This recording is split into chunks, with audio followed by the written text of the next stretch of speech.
Afternoon, welcome back to my channel. আশা করি তোমরা সবাই খুব ভালো আছো, আমিও খুব ভালো আছি। তো আজকে তো হচ্ছে মকর সংক্রান্তি। সকালবেলায় ঘুম থেকে উঠে কাজকর্ম সেরে নিয়ে একটুখানি দুধ পিঠে খেয়েছিলাম, মা দিয়েছিল। তারপর ভাজা পিঠে দিয়েছিল, সেটাও আমি খেয়েছিলাম, দারুণ হয়েছিল। ওরকমভাবে সিদ্ধ পিঠে ভেজে মানে আমি প্রথমবার খেলাম, তো দারুণ লাগলো। তো তারপরে ভাতটা আজকে হয়নি, আজকে খিচুড়ি খেয়েছি। তো ওইটুকু তো তোমাদের সাথে শেয়ার করেছি। আর এখন থেকে আমি ভিডিওটাকে স্টার্ট করলাম, কারণ এখন আমি রেডি হয়ে গেছি। লাল রঙের এই সোয়েটারটা পরেছি আর সাথে জিন্স পরে নিয়েছি। দিদিরা আসছে, তো যে টোটোতে আসছে ওই টোটোতে করেই আমরা আবার যাব। তো মকর সংক্রান্তি উপলক্ষে আজকে অনেক জায়গায় মেলা বসে, সেটা তো তোমরা সবাই জানো। আর আমাদের এখানে মেজিয়াতে মেলা বসে, মানে রানীগঞ্জের কাছেই একটা গ্রাম আছে, সেখানে বসে। তো কীরকম কি মেলা বসছে না বসছে, কেমন ভিড় হচ্ছে না হচ্ছে, সেগুলো সবটাই তোমাদের সাথে শেয়ার করব। সঙ্গে থাকো আর দেখতে থাকো, আশা করি ভিডিওটা তোমাদের খুব ভালো লাগবে। ও মা তো দুপুরবেলা একটুখানি শুয়েছিল, মানে খিচুড়ি খাওয়ার আগে, সেই জন্য বিছানাটার অবস্থা এরকম। তো মা আর গোছায়নি, মা একটুখানি ওইভাবেই রেখে দিয়েছে, কারণ আমরা ঘুরে তো আবার বাড়ি চলে আসবো। তো এই যে এই লাল রঙের সোয়েটারটা পরেছি, কেমন লাগছে অবশ্যই জানিও। এই স্টোলটা নিয়েছি, আর এই যে জিন্স পরেছি। দাঁড়াও,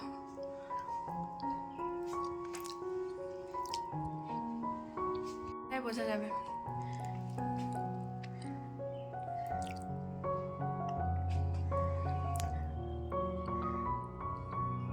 এই যে দিদি টোটো নিয়ে চলে এসেছে, এখন আমরা বেরিয়ে পড়েছি। তো পাড়ার ওই কাকিমারা আমাদেরকে টাটা দিচ্ছে আর অনেক কথা বলছিল যে ভালো করে ঘুরে এসো, যাও দিদি আর আমার সাথে। তো এই যে বেরিয়ে পড়েছি। রোদটা লাগছে, বেশ ভালো লাগছে, কারণ মকর সংক্রান্তির দিনে তো প্রচণ্ড ঠান্ডা থাকে। তো আমাদের এদিকে বেশ ভালোই রোদটা উঠেছে, কিন্তু তার সাথে যে হাওয়াটা দিচ্ছে ওই হাওয়াটাই নেওয়া যাচ্ছে না। তো ওইদিকে দিদি আর রাজ বসেছে, এদিকে আমি আর মা বসেছি। তো চলো এবার যাক। তো নতুন জায়গায় যাচ্ছি, বেশ মজা লাগছে, আনন্দ লাগছে, সাথে আবার হচ্ছে যে মেলা দেখতে পাবো, এটাই হচ্ছে বড় ব্যাপার। তো সুদীপদের আগের যে বাড়িটা ছিল, মানে বাবা বেঁচে থাকতে যে বাড়িটা করেছিল, ওই বাড়িটায় ওরা মানে ঢোকেনি আর কি। তো সেই বাড়িটা এই রাস্তা দিয়েই পড়ে, মানে একটু ভিতরের দিকে। আমাদের ওই বাড়িটা যেমন ভিতরের দিকে, এই বাড়িটাও সেরকম ভিতরের দিকেই। তো ওই বাড়িটাও দেখলাম আজকে, দূর থেকে দেখলাম। আর দেখো কত লোকজন যাচ্ছে, আর এই যে টিলাগুলো জায়গায় জায়গায় রয়েছে। তো এগুলো তো পাহাড় বলা ভুল হবে, এগুলো ওই ঢিবি টাইপের বলতে পারো। তো দেখতে ওই পাহাড়ের মতনই লাগে। তো যাই হোক, কত ভিড় দেখো। তো অনেকটা হেঁটে এলাম, কারণ টোটো তো বেশি দূর ঢুকতে দিচ্ছে না, আগেই নামিয়ে দিচ্ছে। তো দেখো মন্দিরের গেটটা কত সুন্দর সাজিয়েছে, বেশ ভালো লাগছে। তো গাঁদা ফুল দিয়েছে, তার সাথে নকল কিছু ফুল রয়েছে, মিলিয়ে গুছিয়ে বেশ ভালো লাগছিল। তো তারপরে মন্দিরের ভিতরে ঢুকলাম ঠাকুর দর্শন করার জন্য। তো অনেকেই পুজো দিচ্ছে, মানে মোটামুটি সন্ধে পর্যন্ত এরকম ঠাকুরের মন্দির খোলা থাকে আর পুজো দেয়।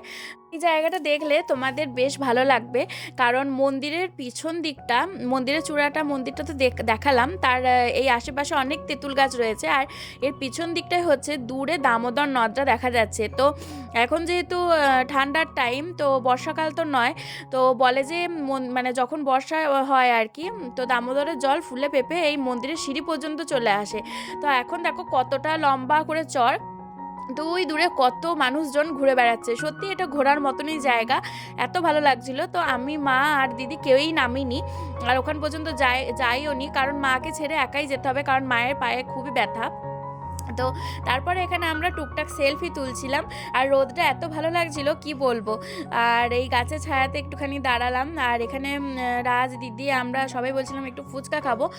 তো মেলা মানি তো চারিদিকে খাবারের স্টল, ফুচকা, পাপড়ি, এগরোল, চপ, সিঙ্গারা, বেগনি, মানে যে যেটা চাইবে, মিষ্টির দোকান থেকে শুরু করে কোনোটারই আর কি অভাব নেই। তো মন্দিরের পিছনে এখানে 2-3 জায়গায় ফুচকা বিক্রি হচ্ছে, তো এখানে আমরা খাবো বলে ঠিক করলাম আর কি, দাঁড়ালাম, কারণ একটু ভিড় ছিল আর কি, লোকজন খাচ্ছে। তো ভাবলাম হয়তো ভালো হবে, কিন্তু মানে প্রথমবার ফুচকা যে জলটা দিয়েছে সেটা খেয়েই আমার গাটা গুলিয়ে উঠেছে, একদমই ভালো ছিল না। তো আমি ফুচকা জল ছাড়াই ওই 5টা ফুচকা খেয়েছি জল ছাড়া। তো যাই হোক, তারপর মেলা ঘুরতে ঘুরতে এখানে দাঁড়ালাম কাচের বাটি, গ্লাস, তারপরে কাপ, এইসবের দোকানে। তো এখানে দিদি একটু দাম দর করছিল, কিন্তু মা নিল না। তারপর আমি আর রাজ একটু বেলুন ফাটিয়ে নিলাম। তো এখানে না বেলুন ফাটালে কোনো গিফট নেই, এটা এরকমই আর কি জায়গাটা, এমনি জাস্ট মানে টিপ করে তুমি কটা বেলুন ফাটাতে পারবে, 20 টাকায় 6টা ছিল। তো আমি তো মনে হয় ওই 2টো মনে হয় ফাটাতে পেরেছি, আর একটাও পারিনি, আর রাজ অনেক কটাই ফাটিয়েছে। তারপরে এখানে এক জায়গায় বৌদ্ধ মূর্তি দেখলাম, যেহেতু ট্রেড ফেয়ারে অনেক বৌদ্ধ মূর্তি দেখেছি, আমার ব্ল্যাক কালারের বৌদ্ধ মূর্তি ভালো লাগে। তো দিদি এখানে সাদা দেখতে পেলো, তো সাদাটারই দাম জিজ্ঞাসা করছিল। তো যাই হোক দাম দর করে বৌদ্ধ মূর্তিটা নিয়েছি। তো তারপরে চারিদিকে হরেকমাল 20 টাকা, হরেকমাল 30 টাকা, 50 টাকা, এইসব দোকানের অভাব নেই। তো এইগুলোই ঘুরে ঘুরে দেখছিলাম। আর কত ভিড় হয়েছে মেলাটা অবশ্যই তোমরা দেখে বুঝতে পারছো। তো একদমই ছোটোখাটো মেলা নয়, অনেকটা বড় মেলা। মানে আমরা কয়েকটা ঘুরেছি, মানে কয়েকটা স্টলে ঘুরেছি আর কি, তারপরে আমরা চলে এসেছি। আর এখানে মা আর কি বোর্ডটি, চপিং বোর্ড এগুলো দেখছিল, কারণ অনেক দিন ধরেই মা চপিং বোর্ডের কথা বলছে, আমিও বলছিলাম, যেহেতু আমি কাটাকুটিগুলো করি। তারপরে এখানে কে কী খাবে ওইগুলো কথা হচ্ছিল, তো আমি বললাম আমি কিচ্ছু খাবো না। তো তারপরে দিদি বললো যে তাহলে একটুখানি জিলিপি গজা এগুলোই কেনা হোক। আর আমি এখানে আঙুল গজাগুলোর দাম জিজ্ঞাসা করছিলাম। আঙুল গজা একটা আমাকে খেয়ে দেখতে দিল, দেখলাম পুরো মিয়ানো আর কি, একদমই মানে খাওয়া যাবে না, একদম মিয়ানো। তো যাই হোক সেই জন্য আর আঙুল গজা নিইনি, দিদি ওই রসের গজা আর ওই সব নিল। আর এখানে গরম গরম চপ ভাজা হচ্ছিল, তো বাড়ির সবাই মানে আমাদের জন্য, সবার জন্য দিদি এখানে চপ কিনলো।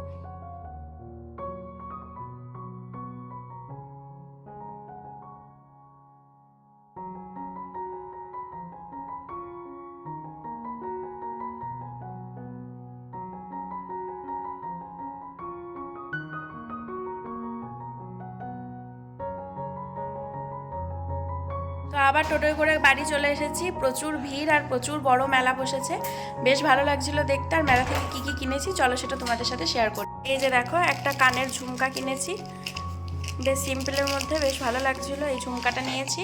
যে দেখো মা দেখো খুলতে বলছে, সাদা রঙের বৌদ্ধ মূর্তি নিয়েছি, এটা দিদি কিনে দিয়েছে আমাকে, শাশুড়ি মা কিনে দিয়েছে। যে দেখো কত সুন্দর লাগছে বৌদ্ধ মূর্তিটা, এটা মেলা থেকে কিনে আনলাম। আর এই যে দেখো এই চপিং বোর্ডটা কিনে এনেছি, দিদি এখনই ওই মুড়ির মোয়া আর দিলকুট এনেছে, তো ওই জন্য এর উপর মুড়ি পড়েছিল। তো এই যে এই চপিং বোর্ডটা নিয়েছি এই কালারে। এই দেখো এখানে আছে গরম গরম জিলিপি, আর এখানে আছে গজা। এই যে সন্ধেবেলায় ফ্রেশ হয়ে চলে এলাম, সন্ধে তো হয়ে গেছে, মা সন্ধে দিচ্ছে, এখন আমরা গরম গরম চপ, জিলিপি আর গজা খাবো, আর তোমাদেরকেও ঠিক করে দেখাবো, তখন তো ঠিক করে দেখানো হলো না। আর এদিকে দিদি কী কী এনেছে চলো সেটা তোমাদের সাথে একবার শেয়ার করি। কত কিছু এনেছে দেখো দিদি। দিদি এনেছে এখানে এক বাটি ভাজা পিঠে, বিশাল বড় টিফিন কৌটোর এক টিফিন কৌটো এনেছিল, এখানে ঢাললো। ভাজা পিঠে এনেছে, মানে সিদ্ধ পিঠে ভাজা। এখানে রয়েছে ফুলকপি আলু ভাজা, এইটা এনেছে, সাথে এনেছে এক টিফিন কৌটো দুধ পিঠে, এখানে রয়েছে এক বাটি মটন কষা। তো এইগুলো সব দিদি নিয়ে এসেছে, তো দেখো কত জিনিস এনেছে।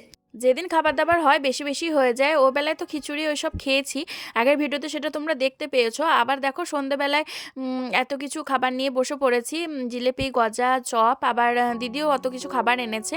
আর মেলা থেকে আরেকটা জিনিস এনেছি সেটা দেখানো হয়নি, এই যে এই কুড়ুনিটা এনেছি, মানে ওই নারকেল কোড়ার ইয়েটা। তো তারপরে আবার সন্ধেবেলায় মানে ওই 8টার দিকে ও আবার চিকেন টিক্কা নিয়ে চলে এসেছে। আর রাতে এই যে খাসির মাংস দিয়ে মুড়ি খেলাম। তো কতটা মানে চাপাচাপি করে খেতে হয়েছে বুঝতেই পারছো। সবাইকে স্বাগত জানিয়ে আবারও ভিডিওটা স্টার্ট করলাম। সকাল সকাল রেডি হয়ে গেছি, বাড়ির বাইরে বেরিয়ে চলে এসেছি, এখন যাচ্ছি এক দিদির বাড়ি, চলো সঙ্গে থাকো আর দেখতে থাকো। তো এই দিদির যে শ্বশুরমশাই আছেন তিনি খুব অসুস্থ, তো মাকে আমি বলেছিলাম তুমি ফল মিষ্টি নিয়ে দেখা করে এসো। তো দিদি বললো যে তাহলে তুমি একা কেন থাকবে, তুমিও মায়ের সাথে চলে এসো। তো দিদি অনেক জোরাজুরি করলো, সেই জন্য আমি আর মা বেরিয়ে পড়েছি। আর আজকেই দেখো কালকে পর্যন্ত রোদ উঠেছে, আর আজকে একদম রোদ ওঠেনি, আর একদম ফাঁকা মাঠ, মানে দিদির বাড়িটা গ্রামের ভিতর, তো ওখানে মানে পুরো মানে চারিদিকটা মাঠ আর বাঁশ বাগান, তোমরা বুঝতেই পারছো তার কতটা ঠান্ডা লাগছে সেটাও তোমরা বুঝতে পারছো। তো আমি মাকে বলছিলাম একটা ব্ল্যাঙ্কেট নিয়ে হয়তো টোটোতে উঠলে ভালো হতো, এত ঠান্ডা। তো যাই হোক সারাদিন তো আর রোদ উঠলো না। তো চলো দিদির বাড়ির সামনেটা একটু তোমাদের ঘুরিয়ে দেখাই, বিশাল বড় এরিয়া আর বিশাল বড় বাড়ি। তো দিদি এখানে প্রচুর গাছপালা লাগিয়েছে, এইটা হচ্ছে যে চন্দন গাছ, দুটো রয়েছে চন্দন গাছ। তো মা এখানে বলছে যে দেখি একটুখানি গাছের ছালটা থেকে কোনো সেন্ট আসছে কিনা। তো যাই হোক অনেকটা বয়স হয়ে গেলে তবেই চন্দন গাছের সেন্টটা পাওয়া যায়। এই যে এটা হচ্ছে যে দিদিদের বাড়ি, তো নারকেল গাছ থেকে ফুল গাছ থেকে সবই রয়েছে। আর এই হচ্ছে দিদির ছেলে, ওর নাম হচ্ছে তমাল। তো আমাদের যে বিয়ের ক্যাটারিংটা সেটা তমালই করেছে, তো তমাল ওই ক্যাটারিংয়ের বিজনেসটা আর কি করে।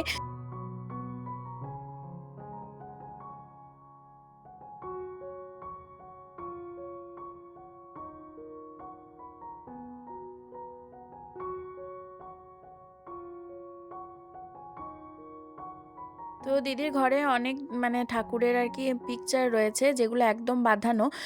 তো সব পিকচারগুলোই দেখতে বেশ ভালো লাগছিল। তো আমার সব থেকে যেটা পছন্দ হয়েছে সিঁড়ি দিয়ে উঠতি হরগৌরী বা শিব দুর্গা তোমরা যেটাই বলো না কেন ওই ঠাকুরের ছবিটা। তো কিছু কিছু বাঁধানো রয়েছে আর কিছু কিছু এখনও বাঁধায়নি। তো দিদি বলছে আস্তে আস্তে আর কি বাঁধাবো।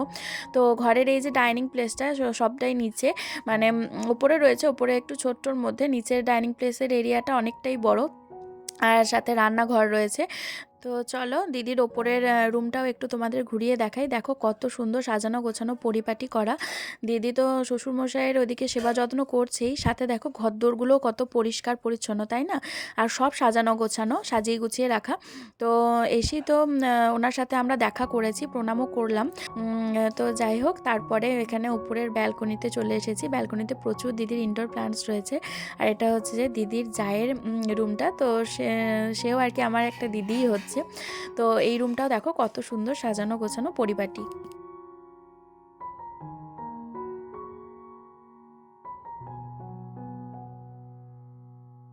তো দিদির ঘরটা যতটা হলো তোমাদেরকে ঘুরিয়ে দেখালাম। একদমই রোদ উঠছে না, নাহলে ব্যালকনিটাও তোমাদের সাথে শেয়ার করতাম। দিদির ব্যালকনিটা খুব সুন্দর, বিশাল বড়, আর জামা কাপড় মেলা রয়েছে। তো ওই জন্য শেয়ার করতে পারলাম না। প্রচুর ইনডোর প্লান্টসও রয়েছে, তো যেটুকু হলো তোমাদের সাথে শেয়ার করলাম। তো চলো নিচে যাওয়া যাক, কী কী খাওয়া দাওয়ার আয়োজন করেছে সেগুলো তোমাদের সাথে শেয়ার করছি। দিদি এখানে অনেক খাওয়া দাওয়ার আয়োজন করেছিল। তো অসুস্থ মানুষ নিয়ে এত আয়োজন করেছে সেটাই আমি ভেবে অবাক হচ্ছি। তো আমি দিদি যাকে বলছিলাম যে এরকম না করলেই ভালো করতে। তো খাসি মাংস, মাছ, ভাজা ভুজি, পোস্ত সবই রয়েছে দেখতেই পেলে। আর এদিকে শ্রুতি আছে, মানে দিদি জায়ের মেয়ে, সব থেকে ছোট যেটা। তো টিভি দেখতে দেখতে খাচ্ছিল। তো কার্টুন চালিয়েছে, আমারও তো প্রিয় কার্টুন। তো যাই হোক, খাওয়া দাওয়ার পর একটু রেস্ট নিলাম, একটু গল্প গুজব করলাম, তারপরেই বেরিয়ে পড়েছি। কারণ ওয়েদার একদমই বাজে, মনে হচ্ছে একটুখানি পরই আর কি সন্ধে নেমে যাবে। তো আমরা দুপুরবেলার মধ্যেই মানে 3টের মধ্যেই বেরিয়ে চলে এলাম। দিদিদের বাড়ি থেকে তো অনেকক্ষণ আগেই চলে এসেছি। এসে ফ্রেশ হয়ে একটুখানি রেস্ট নিচ্ছিলাম, তারপরে একটু গরম গরম কফি খেয়ে নিয়েছি। তো ওরা না এখন ক্যামেরা ফ্রেন্ডলি নয়, সেই জন্য আমি ওনাদেরকে ক্যামেরার সামনে আনতে পারিনি, শুধু বাড়ির কিছুটা ভিউই তোমাদের সাথে শেয়ার করেছি। তো আজকে খাবার দাবারে তো দারুণ আয়োজন করেছিল, তোমাদের সাথে সেটা শেয়ার করেছি। রান্নাবান্না খুব সুন্দর হয়েছিল, আর খাতি যত্ন এত ভালো করেছে, মানে একজন অসুস্থ মানুষকে দেখতে গেছি কিন্তু উল্টে আমরাই মানে এত অতিথির মতো আদর পেয়ে গেছি, মানে কি বলবো। তো আমি বলছিলাম যে এত কিছু করার কি দরকার ছিল, মাও বলছিল। তো ওই দিদির বাড়িতেই বিয়ে আছে, মানে ওনার খুড়তুতো দেওরের বিয়ে। তো ওখানে তো যাব সামনের সপ্তাহে। তো এই সপ্তাহে আমরা গেছিলাম, তো যার বিয়ে তাকেও আইবুড়ো ভাত খাওয়ালো। তো একসাথেই খাওয়া দাওয়া করলাম। তো এখন হচ্ছে যে ও বাড়ি চলে এসেছে। আর ওদিকে আমাদের ফ্রিজে ভাজা পিঠেগুলো ছিল, মা একটু পিঠেগুলোকে গরম করবে, আর ওর জন্য এখন একটু গরম গরম কফি বানিয়ে দিচ্ছে, কারণ এত ঠান্ডা পড়েছে, একটু কফি না খেলে চলছে না। তো কালকেও আমি একটু কফি বানিয়ে দিয়েছিলাম, আজকে মাই একটু গরম গরম কফি ওর জন্য বানিয়ে দিল।